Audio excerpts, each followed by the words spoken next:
Ladies and gentlemen, close your eyes for a moment and imagine the open sea. The horizon stretches endlessly. The water is calm, almost unnaturally still. A small wooden ship drifts forward, its sails heavy with silence. The crew is weary, worn down by days without land, but still holding on to hope. And then you hear it. At first it is almost nothing, a faint sound, barely distinguishable from the wind. But slowly it grows. A voice begins to rise, soft, melodic, and unlike anything human. It does not demand attention, it does not force itself upon you. It invites. And before the sailors realize what is happening, something inside them begins to change. Their focus fades, their hands loosen on the ropes. The world around them begins to disappear until only the sound remains. They are no longer navigating the sea, they are following a voice. This is the power of the siren. Today I will take you on a journey, not just through myth, but through history, culture, and the human mind itself, to explore where the siren comes from, how she has changed over time, and why her voice still echoes so powerfully in our world. To understand the siren, we must begin in ancient Greece, where her story first took shape in recorded literature. One of the most influential depictions appears in the Odyssey, attributed to the poet Homer. In this epic, the hero Odysseus encounters the Sirens during his long and perilous journey home after the Trojan War. But there is something important that often surprises modern audiences. The Sirens of ancient Greece were not mermaids. They were not graceful figures rising from the sea with shimmering tails and flowing hair. Instead, they were something far more unsettling. Creatures that were part woman and part bird. Ancient depictions show them with feathered bodies, wings outstretched, and human faces that seemed calm, almost knowing. They did not live beneath the water. They perched on rocky islands, in places where land and sea meet, where certainty begins to dissolve. This detail is more significant than it first appears. The Sirens were creatures of in-between spaces. They belonged neither fully to the earth nor to the sky. They existed at the edge of worlds, just as the sailors who encountered them existed at the edge of survival. And their power did not come from strength or speed. It came from their voice. The Sirens did not chase their victims. They did not attack ships or drag sailors beneath the waves. Instead, they sang. Their song was so beautiful, so perfectly attuned to the listener, that it became impossible to ignore. But it was not just beauty that made their song dangerous. It was meaning. In the Odyssey, the Sirens promise knowledge.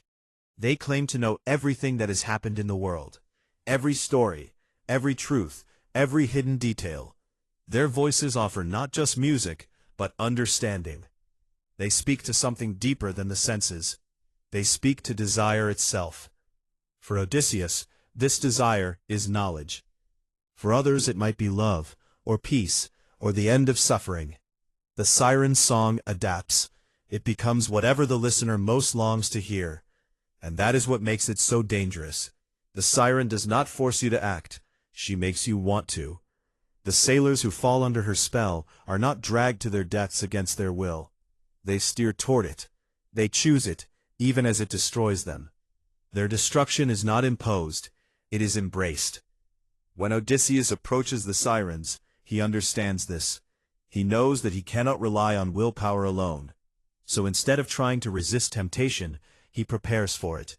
He orders his crew to pluck their ears with beeswax, cutting themselves off from the sound entirely. Then, in a decision that reveals both courage and vulnerability, he orders them to tie him tightly to the mast of the ship. He wants to hear the song, but he also knows he cannot trust himself to survive it. As the ship passes the island, the Sirens begin to sing. Their voices reach him, and immediately he is overwhelmed. He struggles against his restraints. He shouts, he pleads, he commands his crew to release him. But they cannot hear him, and so they continue forward. This moment reveals something profound about human nature. Awareness is not enough. Knowing that something is dangerous does not make it any less tempting. even the wisest among us can be drawn toward what we know may harm us. The only way Odysseus survives is by removing his ability to act on his own desire. In a sense, he does not defeat the Sirens, he outmaneuvers himself. The origins of the Sirens in Greek mythology add another layer to their meaning. They are often described as the daughters of Achelous, a powerful river god, and one of the Muses, such as Terpsichore or Melpomene. This lineage is not accidental. From their father, they inherit a connection to nature, fluid, ever-changing, impossible to fully control. From their mother, they inherit artistic power, music, voice, expression. The Sirens are not simply monsters, they are artists. But they represent a darker side of art. While the Muses inspire creation, the Sirens represent art that consumes rather than uplifts. Their song does not lead to growth or understanding, it leads to destruction. They are beauty without restraint.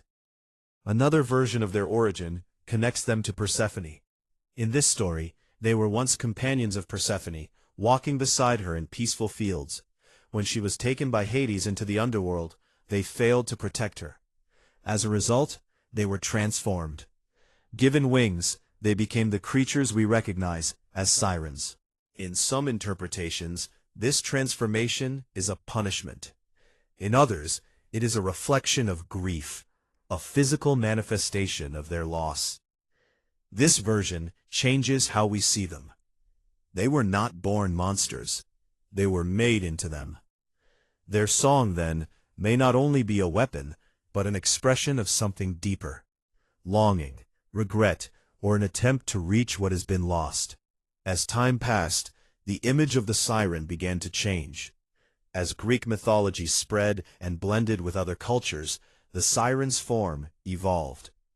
The bird-woman of ancient Greece gradually transformed into the figure we are more familiar with today, the mermaid. This shift happened slowly, influenced by stories of water spirits and sea deities from across Europe. By the medieval period, the siren was firmly associated with the ocean. She no longer perched on cliffs, she emerged from the water itself, half woman and half fish. In medieval art, she often held a mirror or a comb, symbols of vanity and temptation. She became a moral warning, a figure used to represent the dangers of desire and distraction. The siren was no longer just a creature of myth, she became a symbol used to teach lessons about human behavior. And yet, even as her appearance changed, her essence remained the same. She still called. She still captivated.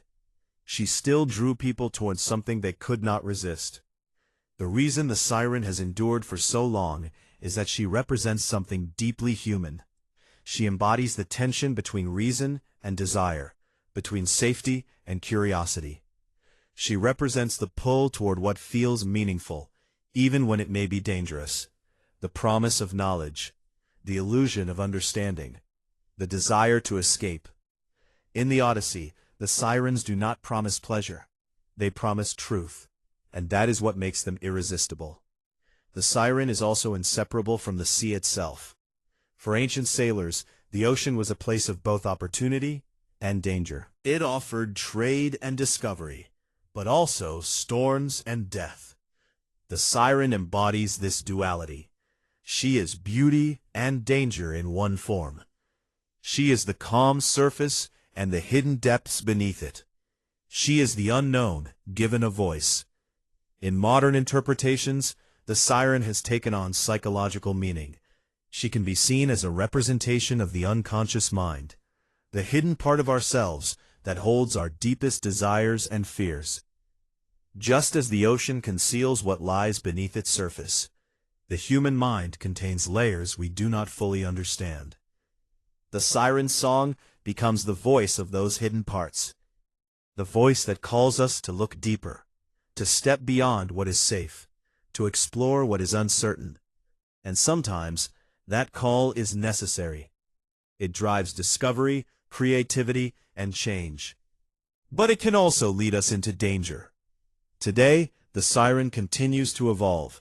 She appears in modern stories not just as a villain, but as a complex and multifaceted figure. Sometimes she is powerful and independent. Sometimes she is misunderstood. Sometimes she is reclaiming her voice rather than using it to destroy. Her meaning continues to shift, reflecting the concerns and values of each new generation. So what ultimately is the siren? She is not just a creature of myth, she is a reflection of us. She represents the pull between control and surrender, between logic and desire, between the known and the unknown. Her song has echoed from ancient Greece to the modern world, changing form, but never losing its power. And perhaps the most fascinating question is not why the siren sings, but why we still listen.